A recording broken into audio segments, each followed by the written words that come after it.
Thank you for joining me on this week's meditation.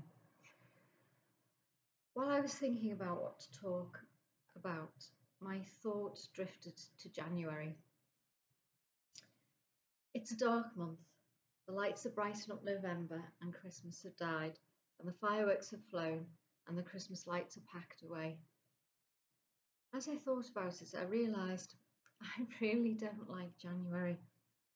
And then I began to think about the reasons why I don't like January. It's because it's so dark. And I don't think I'm alone in those thoughts. I think a lot of us find January such a long month, and maybe you feel the same way. We all struggle in the dark months. Why? Because we crave the light. We need the light for our health and well-being, and we are made to be drawn to light. Light attracts us and strengthens us. And as I was thinking the difference between dark and light, I realised that the Bible is full of references to light.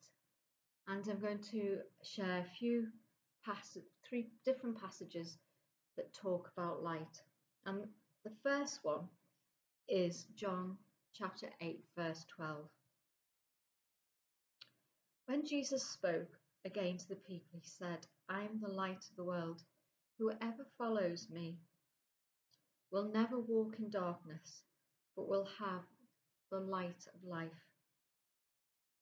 In this dark month, reflect on what Jesus is saying about himself. He is the light. He's the light that strengthens. He's our health and well-being.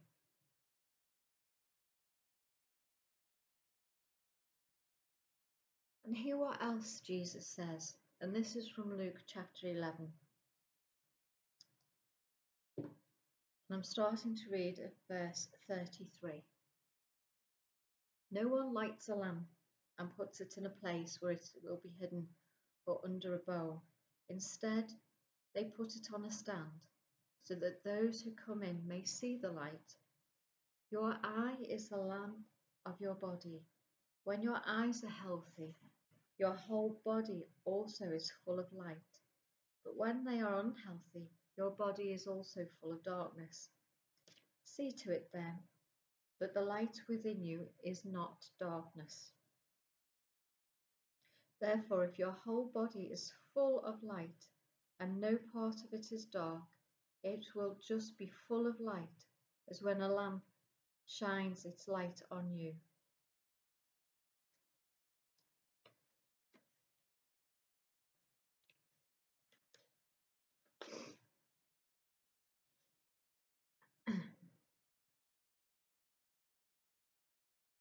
So I want us to think about the difference between light and darkness. And Jesus talks a lot about light and a lot about darkness. And in this dark month, we feel what these dark months do to us emotionally,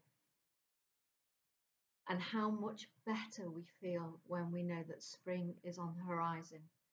But when it comes to the Christian life and the spiritual health, Jesus uses a lot of terminology about light and dark.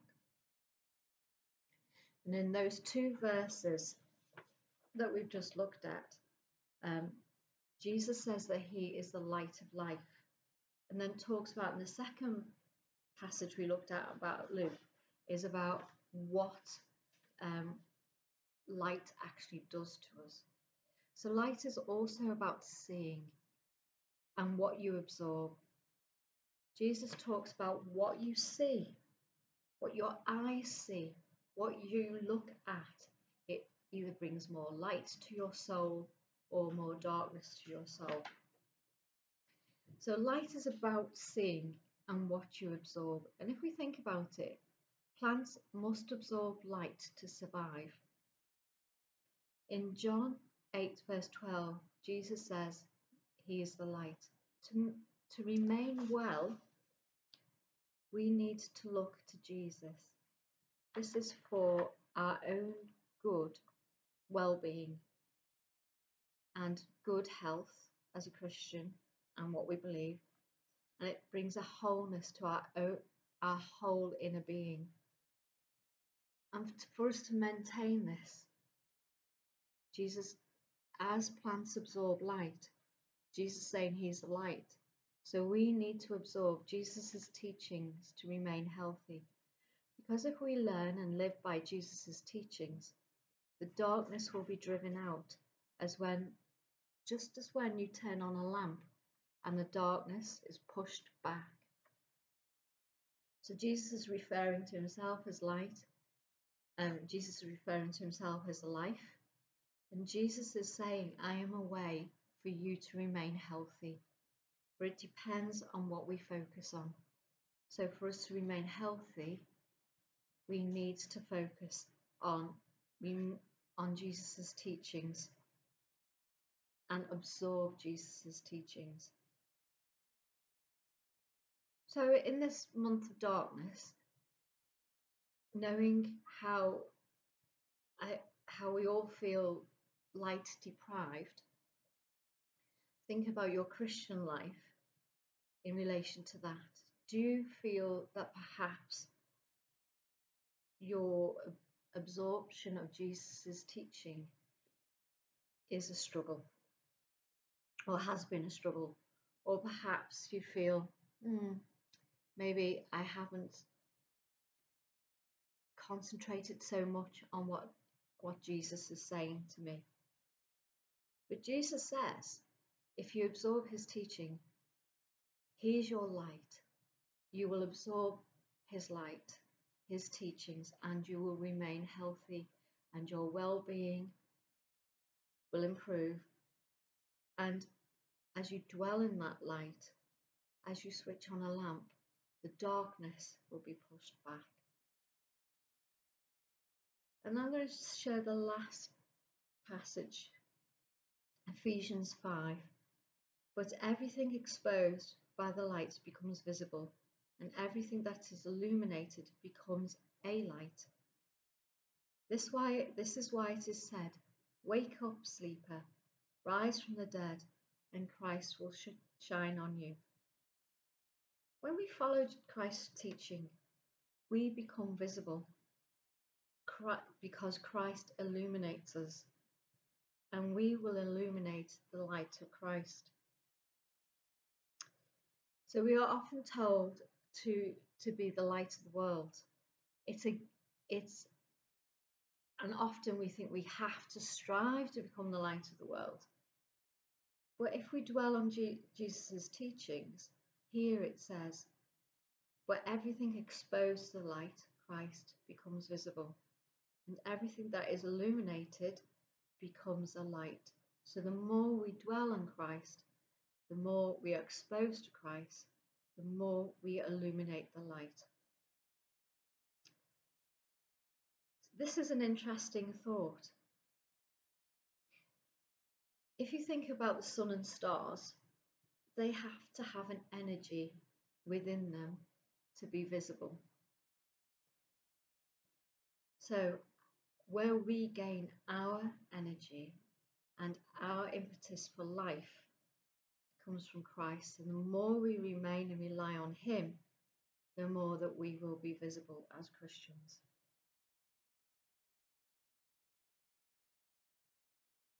So one of the other things when I was thinking about talking about, is this the right thing to share with you this week? I was washing dishes and the radio was on, and a song came on the radio, which is Katy Perry's Fireworks song. And I started to concentrate on the lyrics. And I'm just going to read those lyrics to you. So one part of the lyrics are, do you ever feel like a plastic bag drifting through the wind, wanting to start again? Do you ever feel so paper thin, like a house of cards, one blow from caving in? Do you ever feel already buried deep, 6 feet under, screams, but no one seems to hear a thing? Now, it's not so much these lyrics I want to concentrate on, but these lyrics do demonstrate that there's perhaps a darkness or a struggle in all of us. She then goes on to say, do you know there's still a chance for you because there's a spark in you? Now, Katy Perry's lyrics are very much on self, but I do want to think about this verse that she says, because there's a spark in you. So if you are a Christian, there is a spark in you. It's the spark of Christ, and He's the light that illuminates. And her next lines are, because there's a spark in you, you just got to ignite the light and let it shine. So in the secular world, there is a thing about light and darkness. And Jesus says that He is the light of the world. We are created to be drawn to the light. We need the light for our well-being. So, as January draws to an end, and we're still feeling under the umbrella of dark, long days, and even darker, long nights, think about the light that resides in you, which is Christ. And the more you dwell in Christ, the more of that light will illuminate who we are, and you will be seen, and people will see the light of Christ in you. So, unlike Katy Perry, I would say, because the spark of Christ is in you, you've just got to ignite and let it shine. So thank you for being with me as I've shared these thoughts. These are only thoughts. The passages are so much deeper than the few little things that I've highlighted or thought about. And maybe if you can think about these as the week goes on, they'll feed you individually for where you are at. But thank you, and I hope to speak to you again. Thank you very much. Bye.